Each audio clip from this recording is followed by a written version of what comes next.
Marquez Green lost a beautiful little girl to gunfire almost 4 years ago.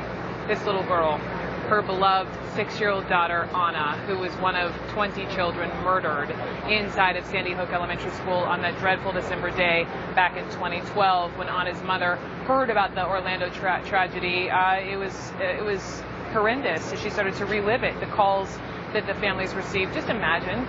She wrote a letter to the families of the Orlando victims with the message that love wins. Nelva Marquez Green is joining me now. And Nelva, are you surprised we're back here again? I'm not surprised. I'm not surprised because we have a pretty constipated Congress. Love does not win when we're bickering. Love does not win when we can't get together to save American lives. And this should not be a part of any American's legacy.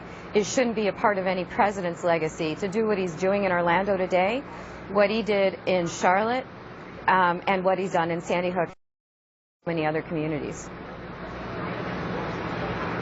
When you first were hearing the reports, or I think a friend called you, and initially people thought 20 people, and then the number became 50 as far as those killed here in Orlando. How did that just bring you right back to that winter day in 2012? I was destroyed, but this story is not about me. It's about the 92 Americans a day who go through the same reaction, and it's about all of these devastated families in Florida.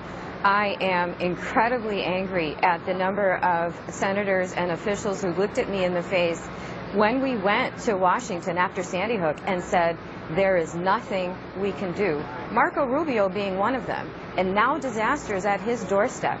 I'm angry at the senators who hid behind their Bibles and said there's nothing we can do because this is a constitutional right. I believe there's a way we can protect the Constitution and protect American families because my daughter also had a right to live. Senator Rubio is down here with the president today, Nelva.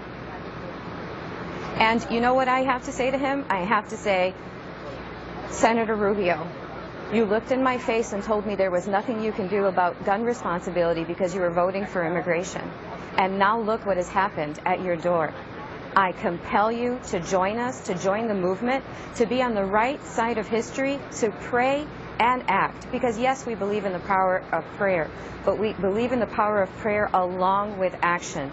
And now look, we're ready to receive you on the right side of history when you're ready, Senator Rubio. Come on board.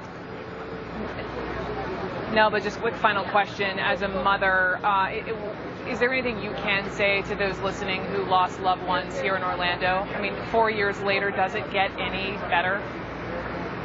It doesn't. And I'd rather talk to the people who want to support those families in Orlando.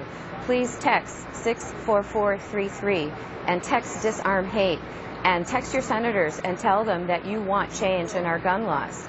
And please, if you're going to donate, do it in a way that reaches victim families. And right now, Equality Florida and the National Compassion Fund are the only ways to do that.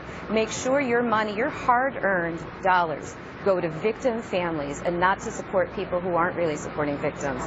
Love's going to win, but we're all going to have to work together. Nelva, thank you so much. Nelva Marquez Green lost her daughter, Anna. Again, I am so sorry 4 years later. Thank you for the time. Here in Orlando, the grim